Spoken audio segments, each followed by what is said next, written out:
अस्सलामुअलैकुम एवरीवन।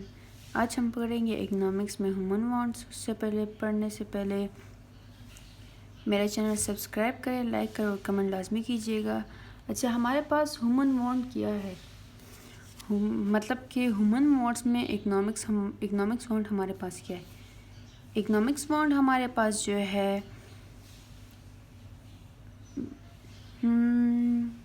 मैंने आप लोगों को बताया था, इकोनॉमिक्स वांट हमारे पास वो वांट्स हैं जो हम सेटिस्फाइड कर सकते हैं। ठीक है, अब सेटिस्फाइड कैसे कर सकते हैं? पैसे लगा के हम सेटिस्फाइड कर सकते हैं। मनी, सही है। क्या कर सकते हैं? अगर हम अपने पैसे खर्च करेंगे तो हमें क्या मिलेगा? अपनी मर्ज़ी की चीज़ मिलेगी जो हम खुद को सेटिस्फाइड कर सकते हैं।